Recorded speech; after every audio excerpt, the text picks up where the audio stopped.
It's a beautiful morning. I hope you're enjoying the lovely morning.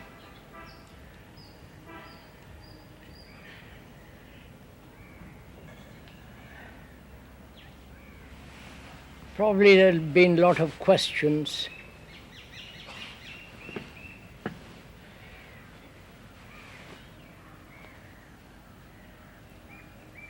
We should put questions, not only to the speaker, but also to ourselves. Lots of questions, not superficial questions, not questions about theories, hypotheses, or some speculative religious concepts, but question our own thinking, why we think in a particular way, why we behave certain ways, why we accept tradition, what is our relationship with each other. We should have, I think, a great deal of skepticism, not only about others, but about ourselves. And so we are going to ask, or try to find out, the answers to the questions. Is the answer more important than the question?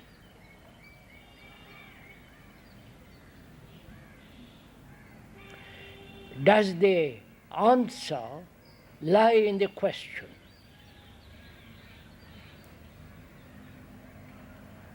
Please, we are thinking together, not just listening to the speaker. How do we approach a question? A question is a problem. A problem, the meaning of that word is something thrown at you. The meaning, the root meaning of that word.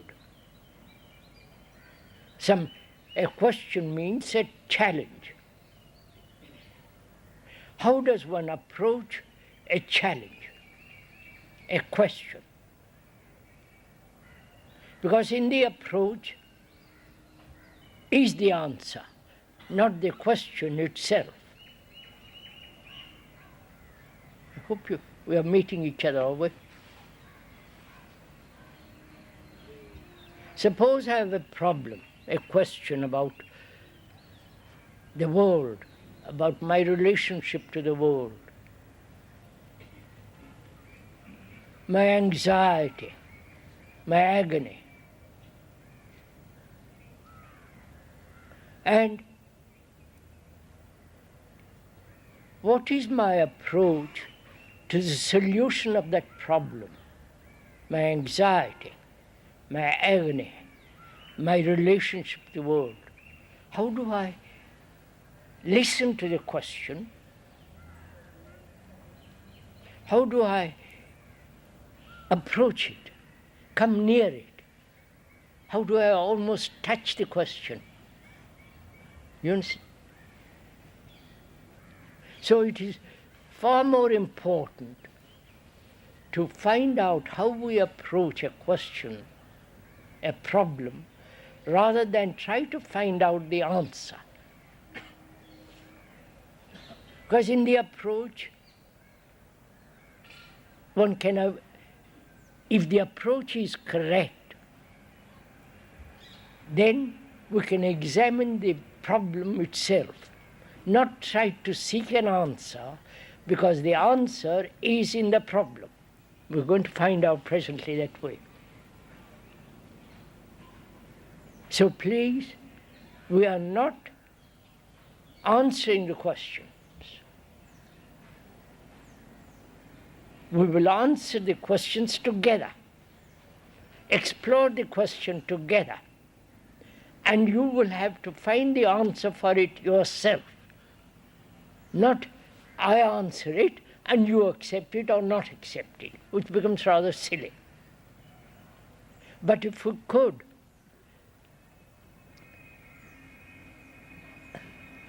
look at the question together, how we approach the question, and investigate the question itself, not try to find an answer to the question.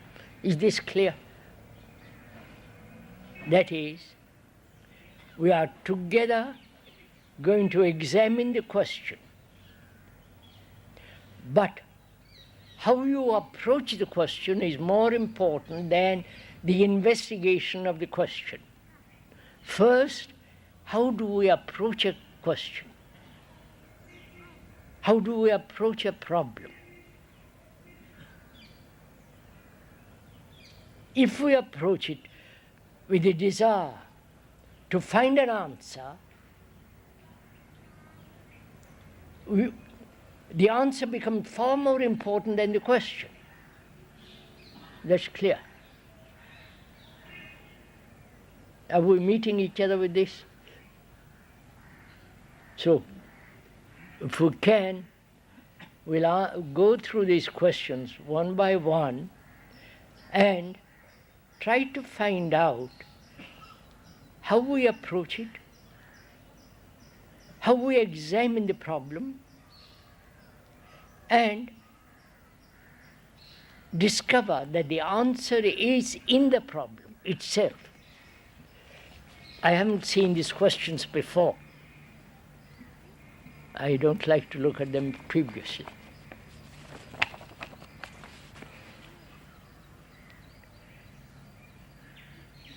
Without conflict or struggle, in a sense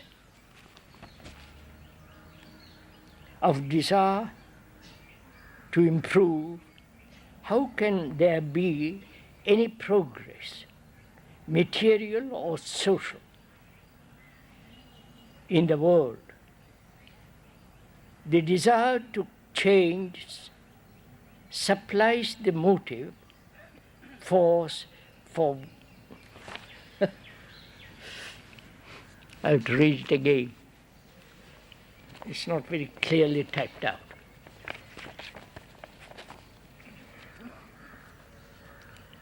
Without conflict or struggle, in the sense of desire to improve, how can there be any progress, material or social, in the world?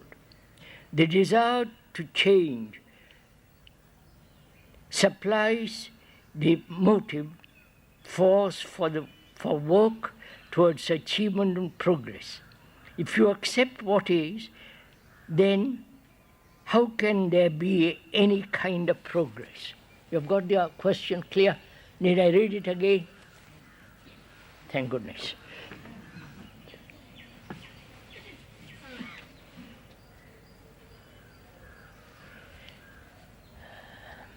What do we mean by self-improvement?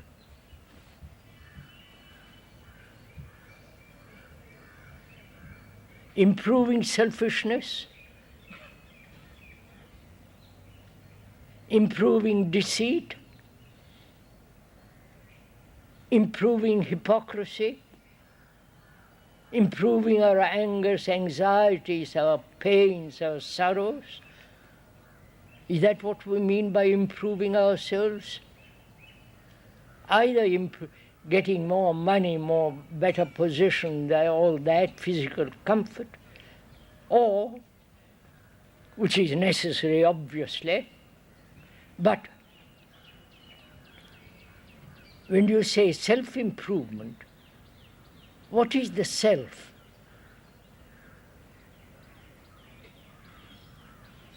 Could we go into that? What is the self? What are you?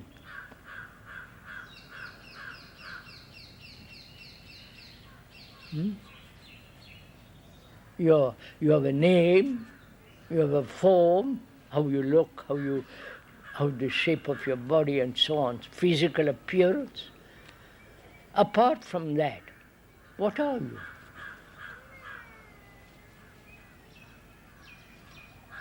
All that you have been taught in a school, college, university, if you have been lucky to go through that or unlucky to be gone through that, and what the environment has impressed upon you, upon the mind, upon the brain. You are the tradition,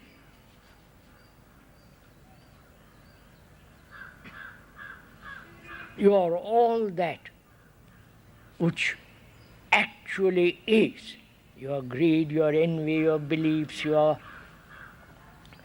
hypocrisy, say one thing and do another, your miserliness.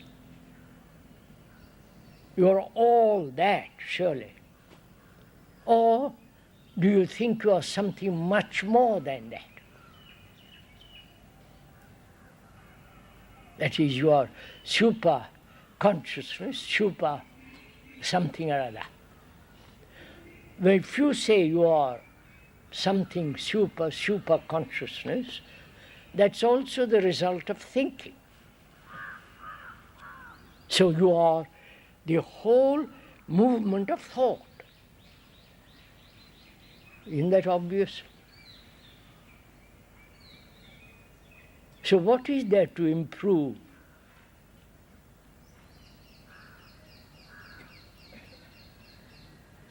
Or there is freedom from all this, not improving. That's too clear, isn't it? I can't improve my selfishness, my agony, or my sense of despair. What is possible is to be free of all that, completely. I can't improve it. That's simple enough. Next question is, in the part of the question is, if there is no conflict, struggle, there will be no progress. Right? What is progress? From the bullock cart to the jet, that's a improvement, that is a progress, advancement. From one state of lack of communication to an extraordinary speed of communication. That's all. There is progress in that direction. Before there was, one killed another by an arrow. Now you kill another, or millions, through an atom bomb. That's also progress, if you call that progress. But socially, that is, relationship between each other, which is society, socially, is there progress? Or we are finding ways and means of going around laws, cheating in tax, which you're all doing, right? The richer you are, the more cunning you become. That's all progress. We call all this progress.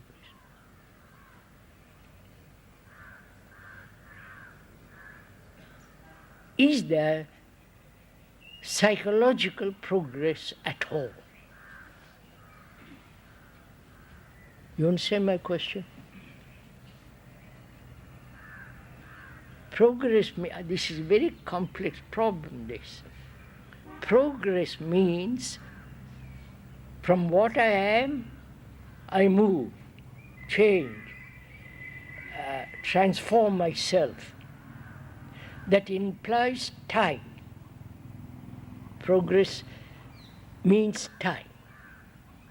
Right? We're coming to meet this.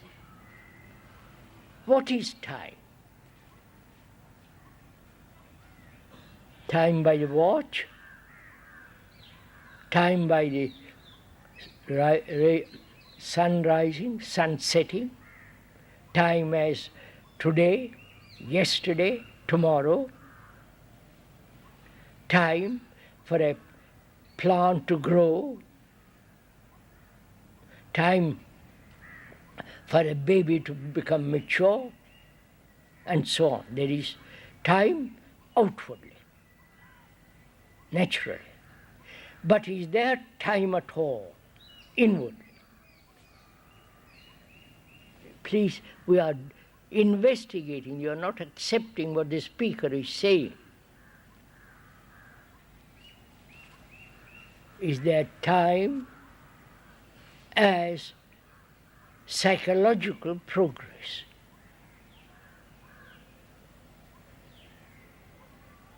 Time as hope of tomorrow.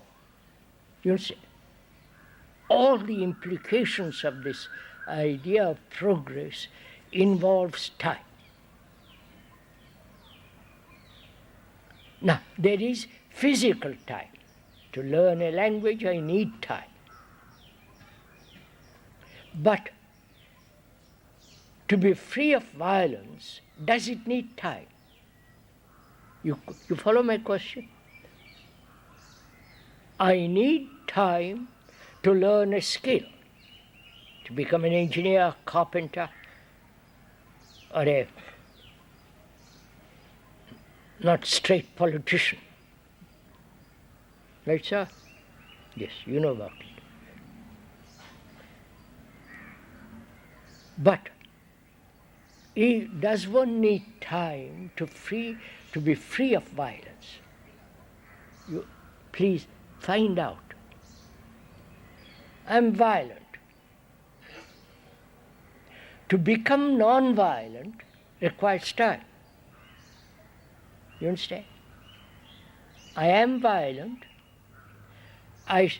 To become or achieve or attain a state of non-violence is a movement from what is to what should be.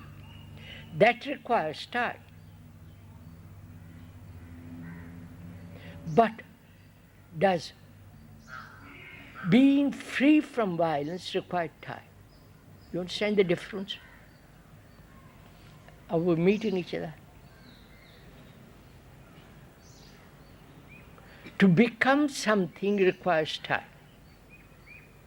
Not to be, does it require time?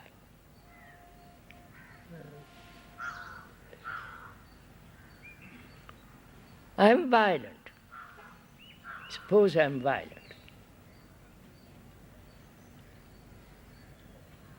Can there be freedom from that violence without time? Our brains are conditioned to time. Now we're asking a question which is totally different from that conditioning, which is to be instantly free from violence. Is that possible? You understand my question?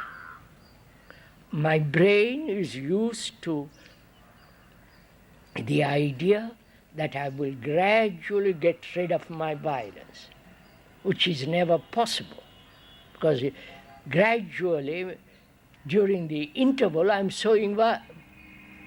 being violent. Like a man saying, I'm trying to be non-violent, which means he's being violent all the time. Right? Is that clear? So, is it possible to be free of violence instantly? that is without time. Is the question clear?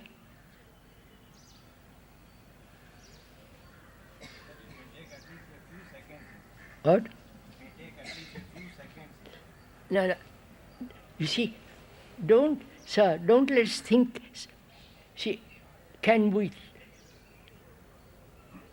is it possible to be free of violence immediately, instantly? Or does it take time to be free? If you take time to be free, during that interval you are being violent.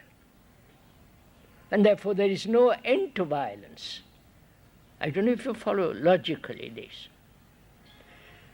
But is it possible to be free of violence? Not in terms of time.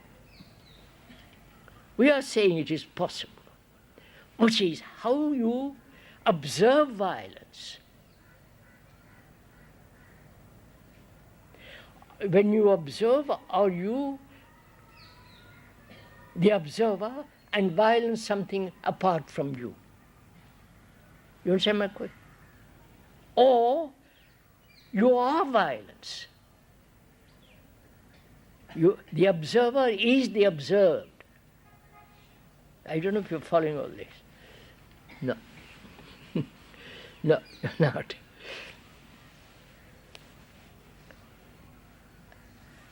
Is anger different from me? I'm anger. It's not different from me. I am greed. Greed is not different from me. Violence is me. I'm part of that. So, but we have divided violence as something separate from me. So there is the observer who says, I am violent, therefore I must suppress it or escape it. But if you see the truth that you are violent, the very observer who says, I am violent, he is violent. So, then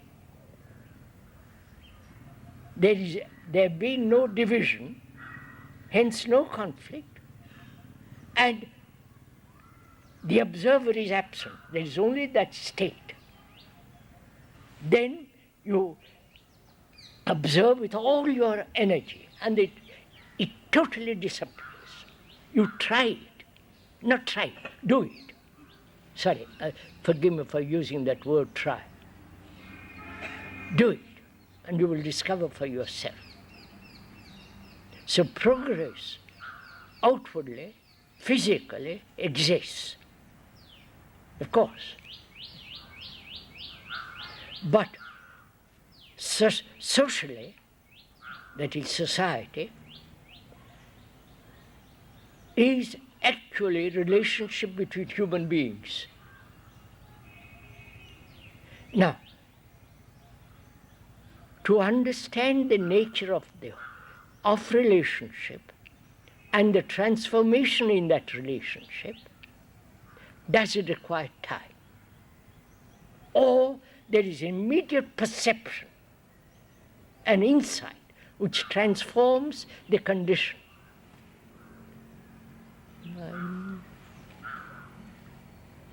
Right, may I go on to the next question?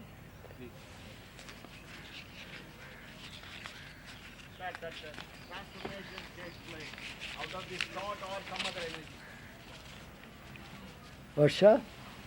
Does this transformation take place through the will of the thought or some other thing which is dispelling that? Yes. An energy which is dispelling. Yes, sir. Yes, sir. That's sir. I've got questions. Does transformation takes place through the action of will or some outside agency, God, or some other factor bring about change. Right? What is will? When you say, I will do that, I will be that, what do you mean by the word will? Think it out, so let's go into it. Is it not desire? Right? We see that? It is the summation of desire, is will.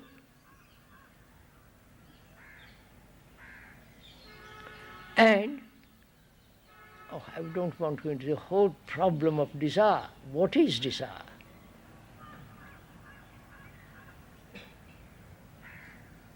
You think it out. So what is desire? You desire a house, you desire a car, you desire a woman or a man, you desire success, you desire money, you desire to be a hypocrite. You desire to be popular, you desire to be famous, and so on, so on, so on. What is this desire? Huh? Thought. Is desire thought?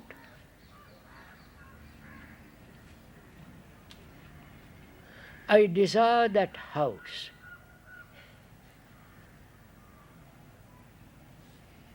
We are not talking the object of desire, but desire itself. Right? What is desire? Which all religions, more or less, said suppress desire. Right?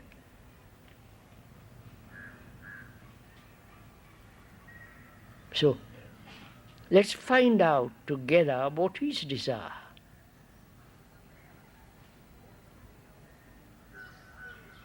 We're not saying that should be suppressed. We're not saying that it is an ugly thing or anything. So what is desire? Again, I think we get back to that willingness to possess. What? Willingness to possess is desire. Willingness Possess. to protest? Ah, willingness to protect desire? One person at a time, please.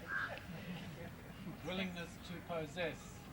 Willingness to possess. So that's a desire. I want to possess that house. That's part of desire. To dominate, to possess, is desire. No? What are you all? You want to be something which you are not. Yes, that is desire. You want heaven, that's a desire.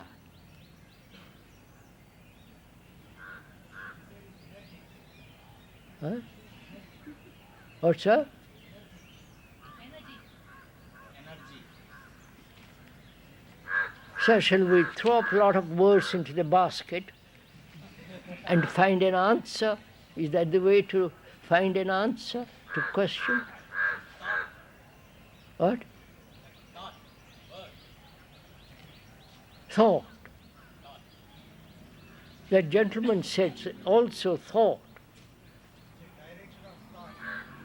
What? Direct. So, you are not investigating what is desire, how it arises. The reaction. So, may I go into it? That's right.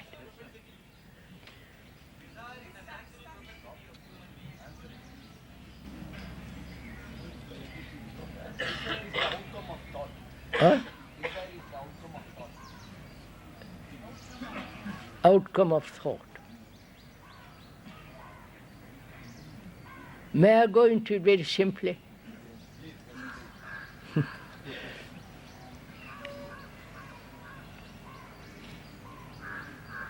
Do you consider desire part of sensation?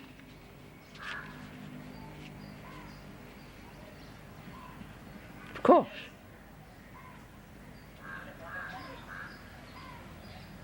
Would you kindly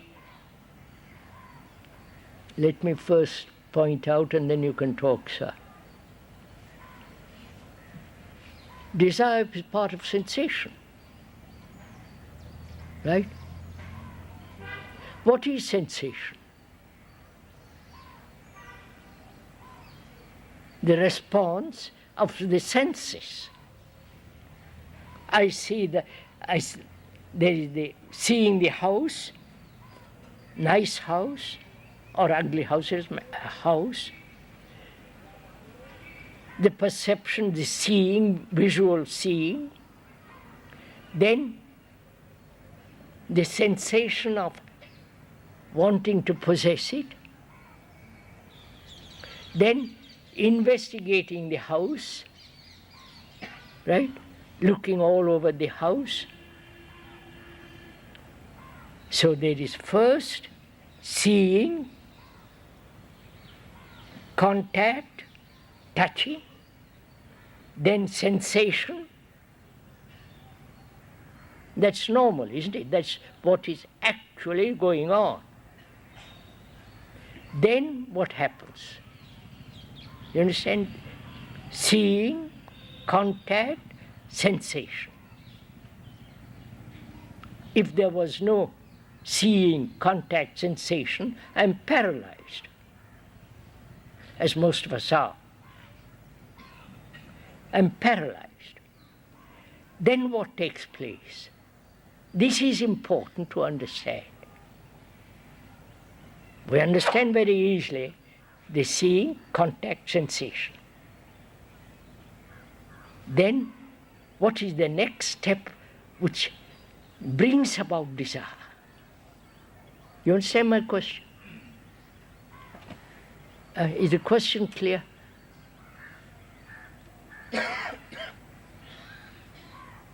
Now, there is the seeing, contact, sensation. Then thought says, I wish I had that house. Clear?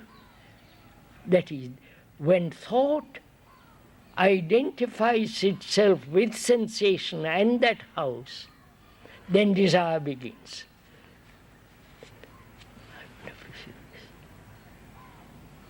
Do you question that?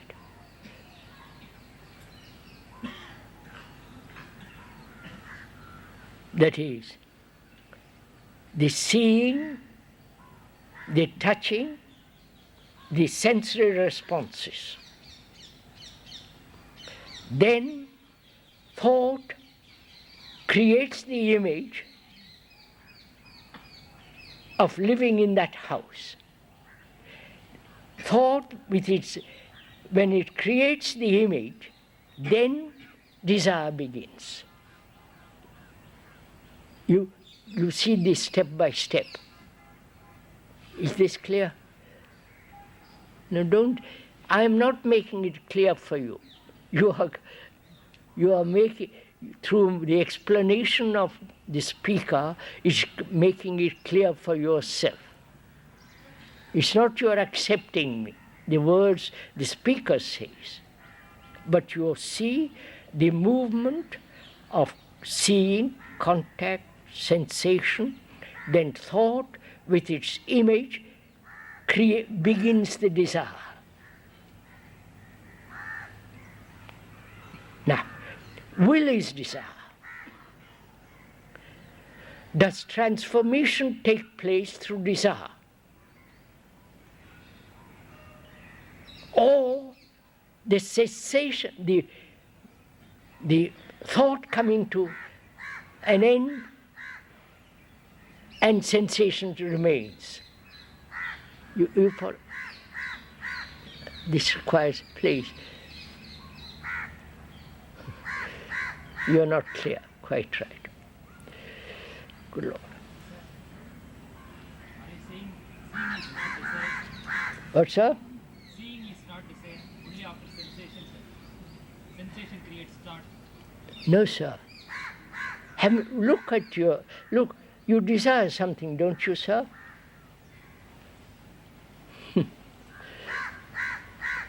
You desire to have money. You desire to have position. Or you desire what? A woman or a man. Of course, you're all holy, therefore you will never face that issue. You desire. Now, see what happens. Trace it out. You see something beautiful which appeals to your senses, that is the sensation, then thought creates the image of you having that. Thought, when it creates the image, is the origin or the beginning of desire. Is this clear? Obviously, this is fairly clear. I don't have to repeat it. But the question is, can thought not create the image, but only sensation remain? I see that beautiful tree, which is beautiful. But I have a house with a piece of land. I want that tree to grow in my land. So desire has taken place, that's all. And desire cannot possibly bring about transformation. That too is clear. Because you have an image of what transformation is, and you desire that. You follow? Or you say, well, it's not desire, but some outside agency. Is there an outside agency?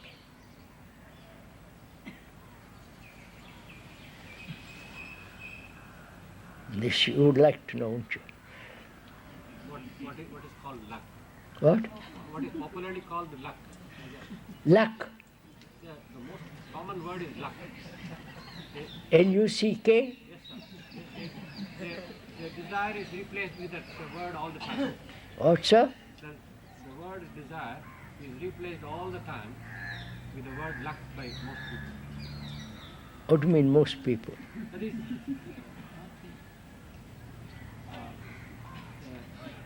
each individual desire is thought to be explained as luck coming from outside, for people to want things, the desire to be enlarged.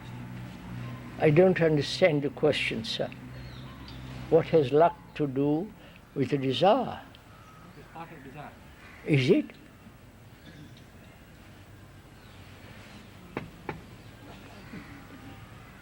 Now, is there an outside agency which will help us to transform ourselves?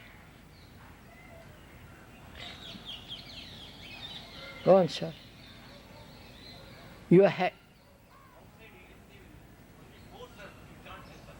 What's that? The outside agency can force you only, but not help you. That's what he says. Oh, well. Outside agency, Mr. Hitler, you all know about Hitler. Sir, there should be a father or a mother or a seed to look. I don't know Sir, what. for that moment, look is a moment. For that moment, there should be a seed, or a father or a mother. All right, sir.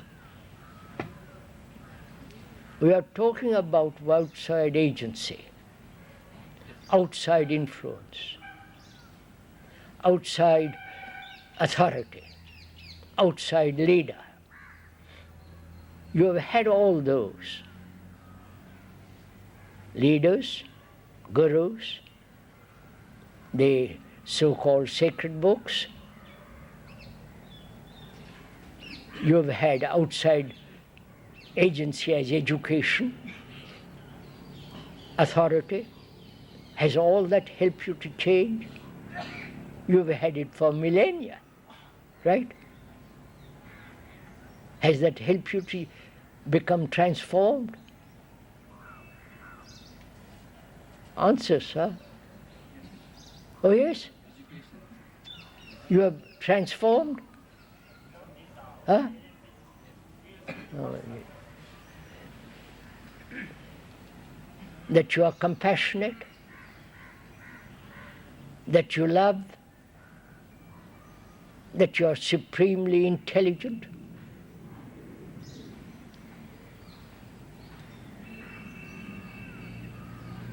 So let's be factual and honest, for God's sake.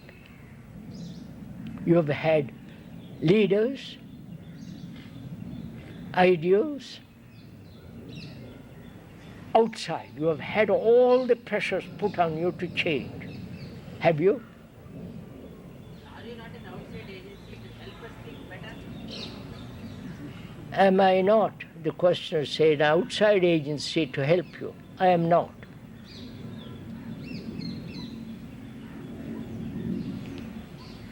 I am not helping you.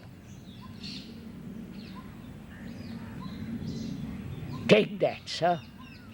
I really mean it. I am not helping you. I say, help yourself. Right?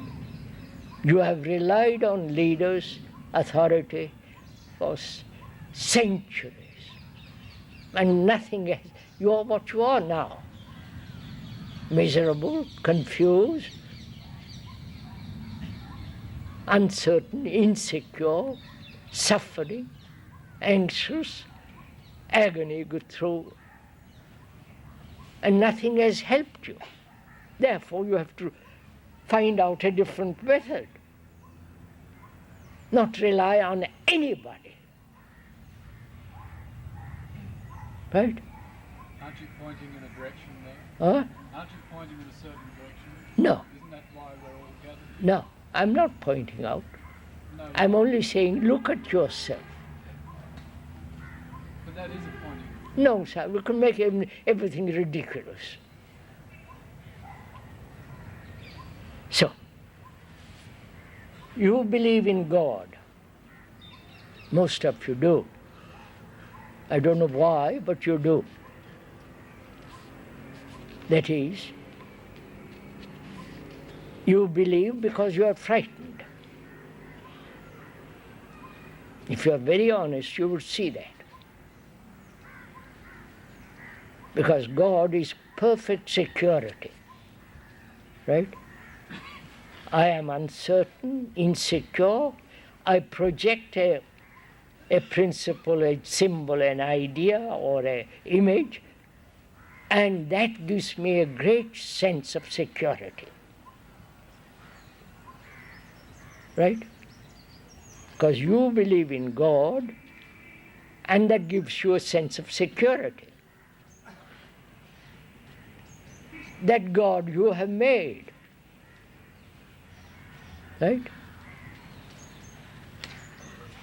You might say, who created the universe? That's a wrong question.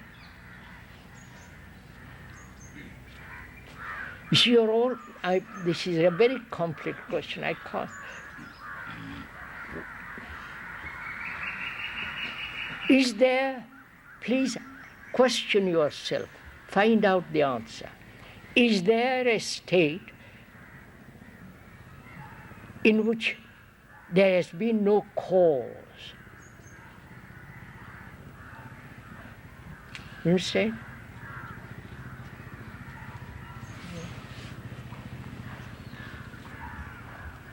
For some people, the thought of God may be pure also. What, sir? For some people, the thought of God is pure. They want to attain something. Yes, sir, yes, sir, yes, sir, yes, sir. We all want to attain something. Not materialistically, I mean spiritually. Spiritually. Oh, lovely.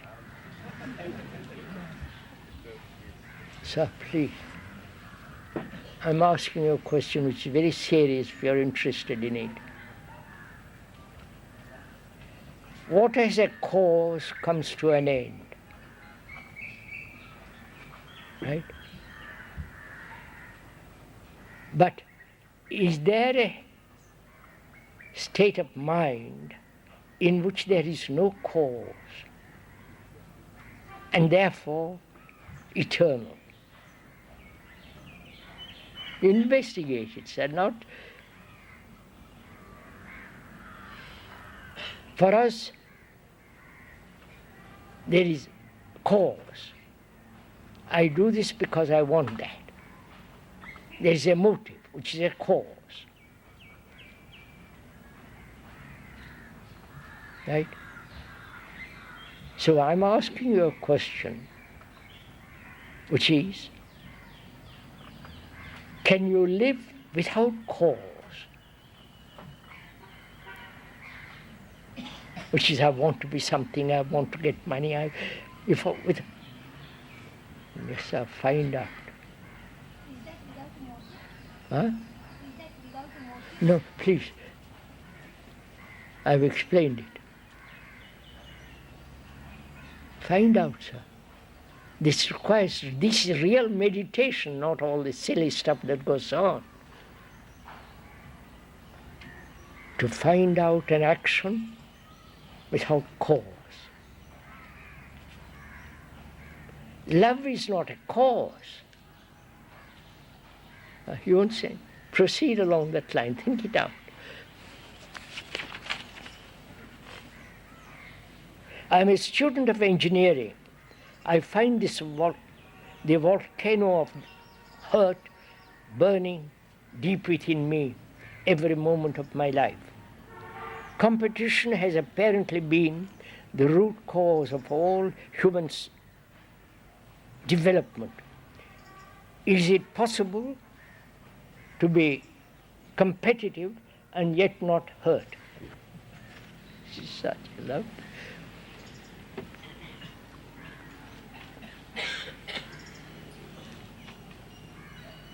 Why are we competitive?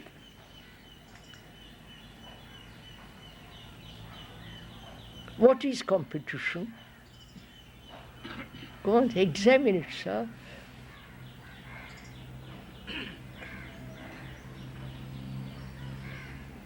To compete, to compare, isn't it?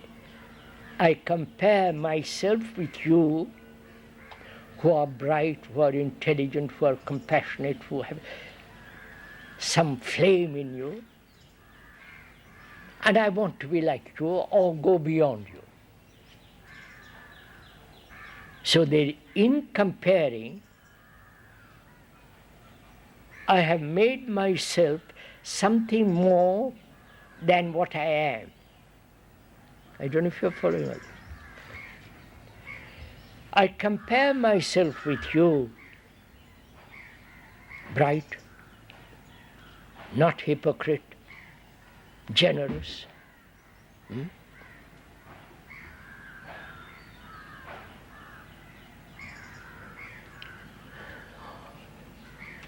A lovely word.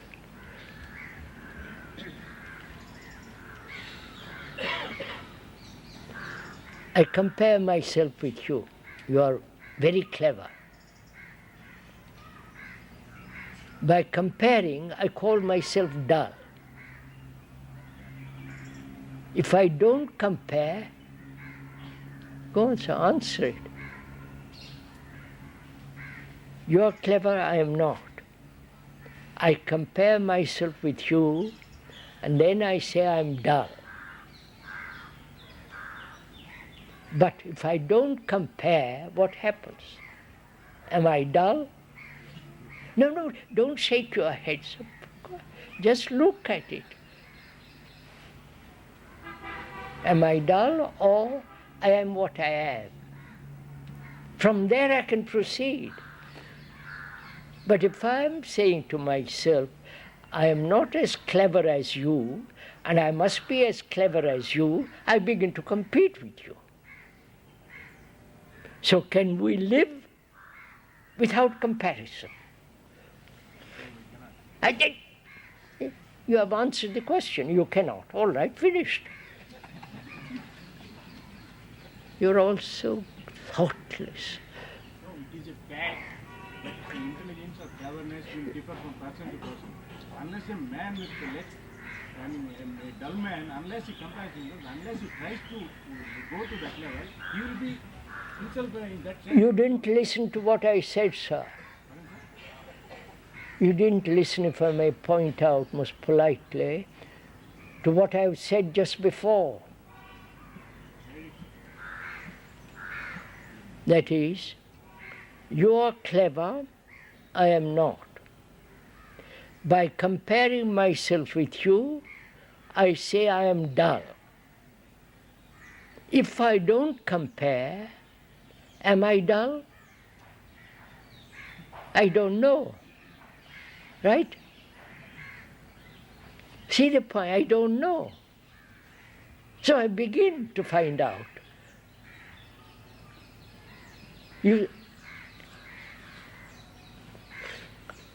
So be simple about these matters. Can we live without comparison? That gentleman says no. Then he has answered the question. But that's not, I want to find out. I want to find out if it is possible to live in this world without a sense of comparing myself with somebody. With Ramakrishna, somebody or other, or with the Buddha, or with the Christ, or with your guru. Why should I compare myself? Not that I'm vain, not that I'm proud. Why should I compare myself? Am I less intelligent if I don't compare? Or when I don't compare at all, I'm beginning to understand myself. I'm beginning to see what I am. A rose doesn't compare with jasmine. It's a rose. You people don't meet one.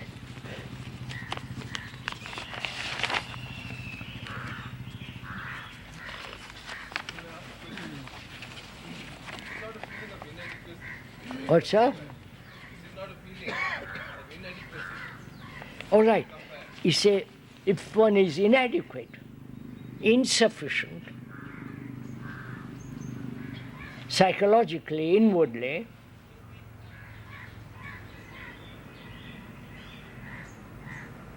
if one is insufficient psychologically, inwardly, what do? Who wants to answer it? I am insufficient in myself. Because I feel empty. I feel all kinds of insufficient. So what happens? I try to fill that insufficiency with words. I don't know if you see that. Right, sir? With images. How do I know I'm insufficient? Right, sir? Are you meeting my point? How do I know I'm insufficient? Because I've compared myself with you who appear to be self-sufficient. If I don't compare, what takes place? How do I know I'm insufficient? Oh, you don't meet this. Right, sir?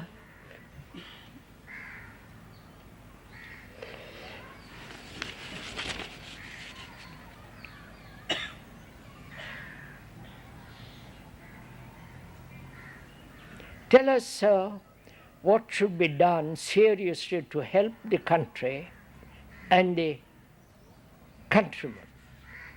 For no philosophy, nor books, nor talks can solve this problem.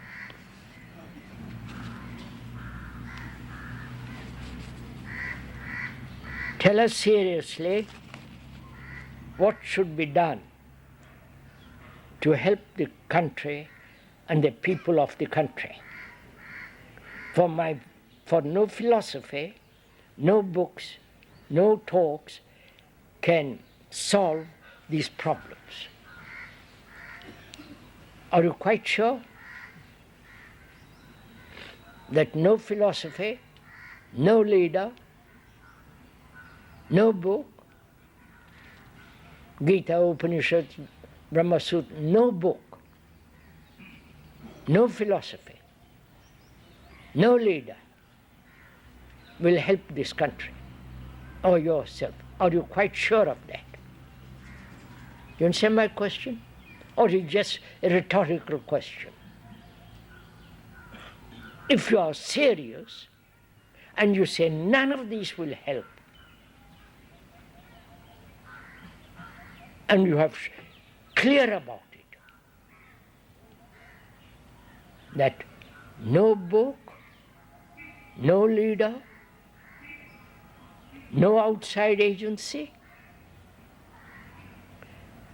nobody can help you, right? To bring about a transformation, a change, radical change in the structure of this country. Moral, ethical, aesthetic, social. Are you quite sure when you put that question that they cannot? Or you're just playing with words? If you are quite sure that nobody can help you, then what will you do? You know the country is corrupt. You cannot rely on any politician. The people who write books about something, beyond the mind or in the mind or something or other, they don't know what they're talking about. Right? Right? So what will you do? Come on, sirs. What will you do? Huh?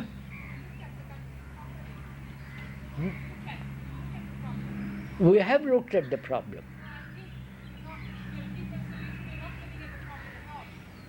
Who is not? I am just, please, madam, we are looking at the problem. The problem is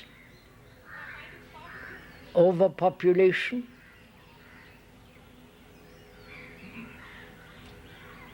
the division in class, the lack of right education, tradition, and we have so depended on others, right? Books, leaders, one after the other you have had, right? And the country, the people have not changed. So what will you do? What will you do, sir, when you realize this? Beg pardon?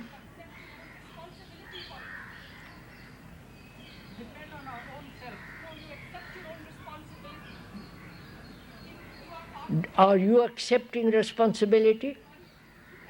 Are you accepting the responsibility?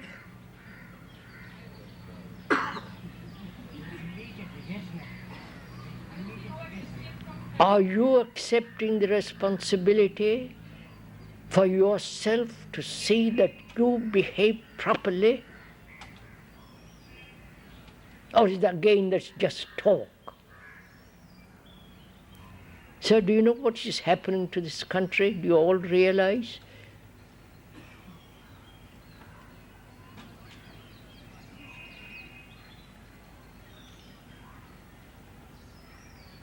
I've been coming to this, speaker has been coming to this country every winter for the last 60 years.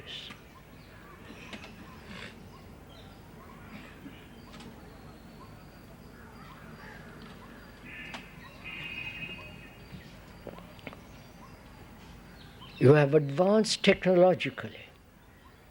You are as clever, as inventive as anybody else. And you, as a human being, are slowly dying. You have the culture that this country has had gone, finished, torn apart. Right? Everyone is living for himself. He's not concerned about his son's future, his grandson's future. You're not concerned of your neighbor. You follow? You're not concerned at all about others except about yourself. The country is breaking up. Tamil Nadu, Telugu Nadu, whatever Nadus you have. This country is breaking up. The family is breaking up. And there is no new flame. You are just repeating.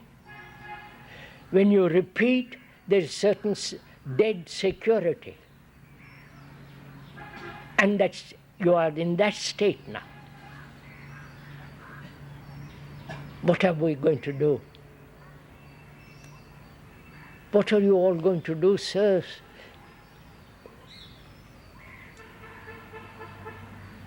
Education, you know what it is in this country. It is the lowest. Professors who have been from abroad, teachers from abroad have told me. They come here to investigate, says there is no education at all, just bookwork, learning, memorizing. You understand? So education is at its lowest ebb. There is violence hidden. It may explode at any time.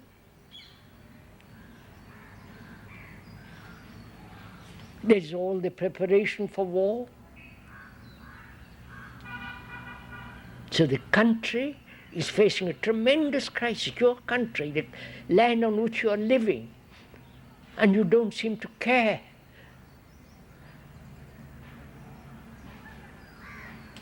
And you build temples. Huh?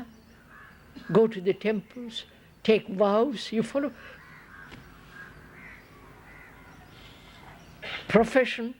Professionally, you're a lawyer or an engineer, and go to a temple with all the superstitions. You follow the contradiction.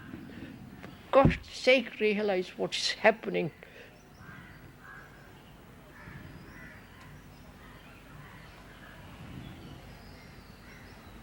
So what will you do?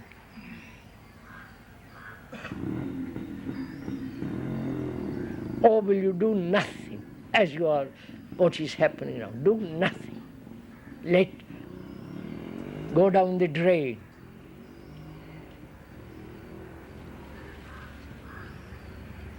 You look at me, don't look at me, sirs. Let's not look at the land that you are despoiling, the beauty of the country.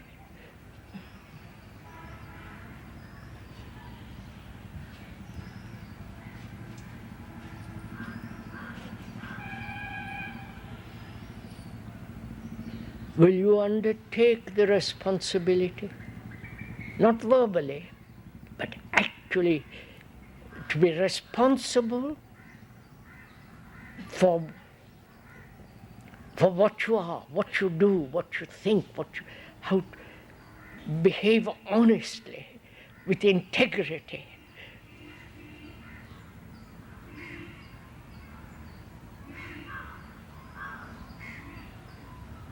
Not be, so you know what, Will you? That's the only thing that's going to change this country. There are a group of people who are really concerned with the future of this country. Because the politicians are not. The gurus are not. What's going to happen to your grandchildren?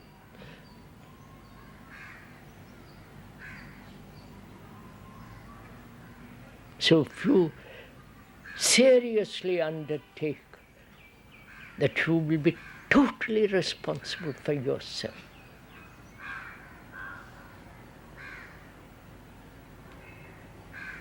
that you will be generous, you will not be corrupt. You may lose your job, lose your job. Starve, die, you follow sir, hold to something.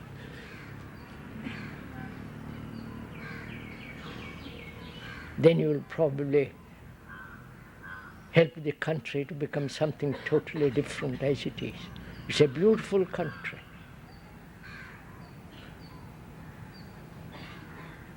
Vast space, marvelous rivers and trees and mountains. Somebody said the other day, it's a lovely country except for the Indians. Yes, sir, face it.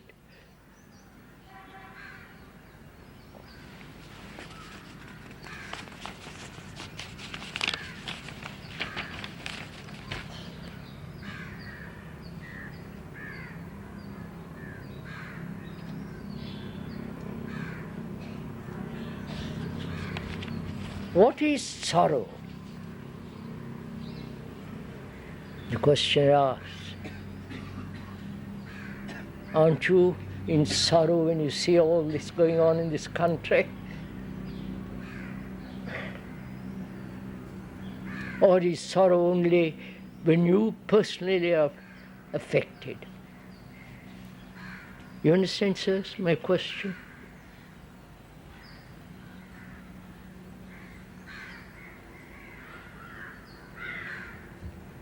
Is sorrow only when my son dies? Or the sorrow of seeing what is happening in this country? What is sorrow? Sir, don't answer so quickly. What is sorrow?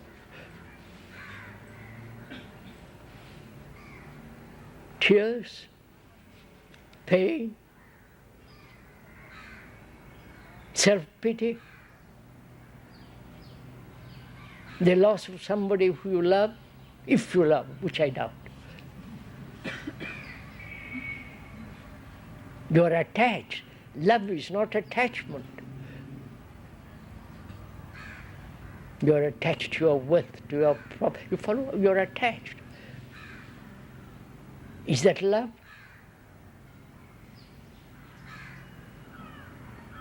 Is sorrow personal, or there is sorrow in the world of which you are?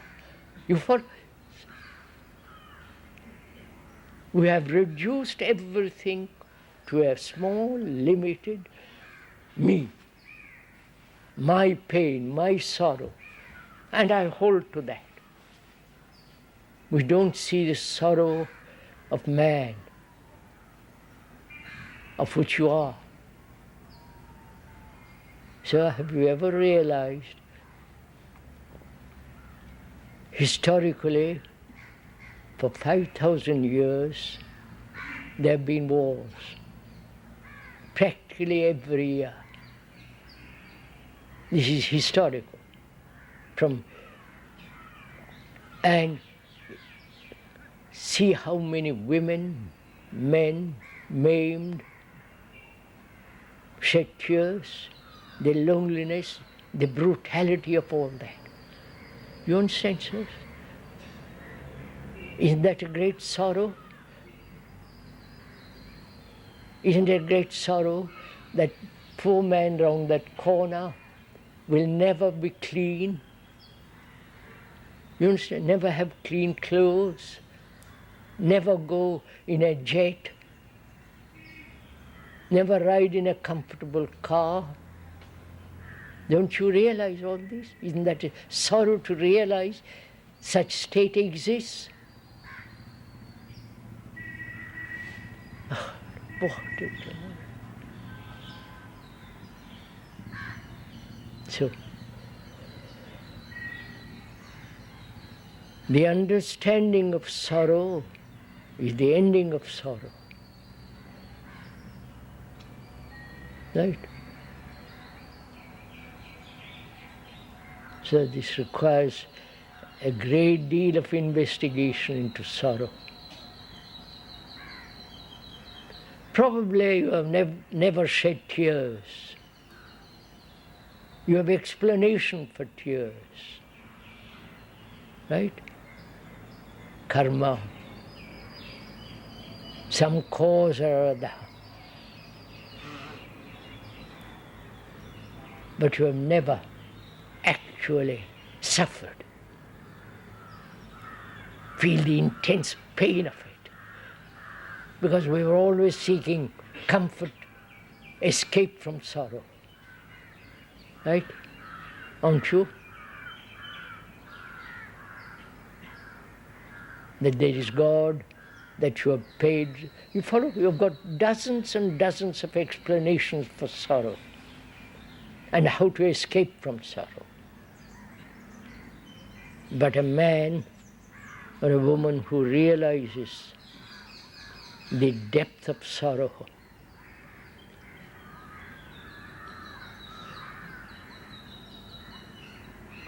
either he remains with that sorrow, becomes cynical, bitter, angry, violent, or he goes beyond, he's free from sorrow.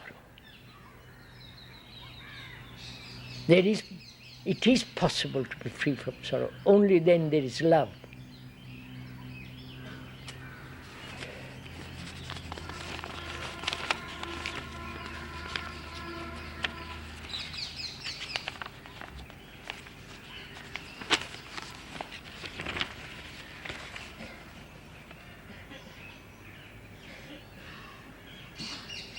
What is the nature of freedom? Why does it happen? Lead the latter part of the question, why it does happen. What is the nature of freedom? What do you mean by freedom? You have had freedom in this country since the British left. What have you done with it? Right? What do you mean by freedom? Freedom to do what you like, which is what you are doing.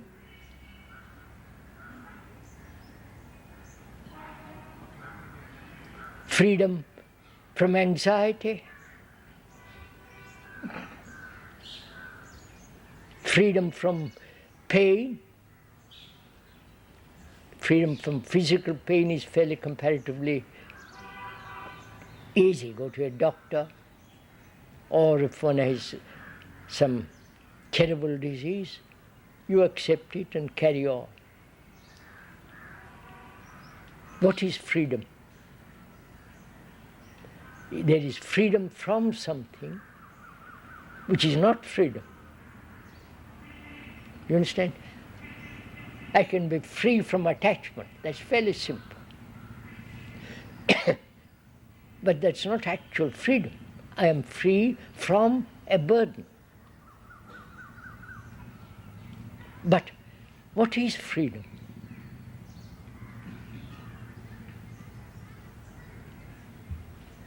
Will you know it when you're free?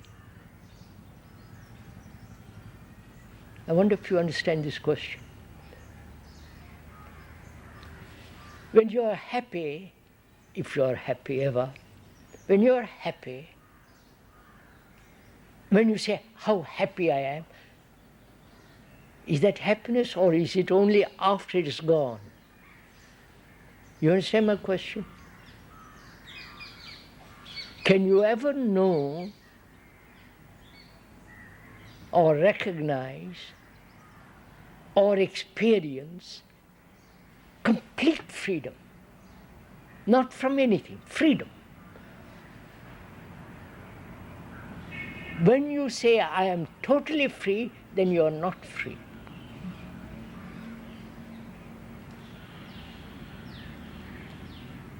Right? It's like a man who says, I know. Then he does not know. So freedom is something, sir, that you cannot experience.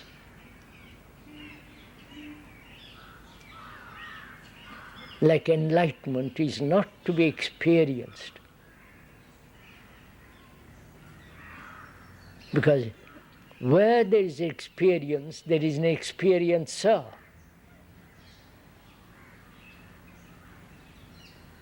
And the experiencer must recognize the experience, otherwise it's not an experience. So freedom is not an experience. It is a state of being, not becoming. That's enough, sir, this morning.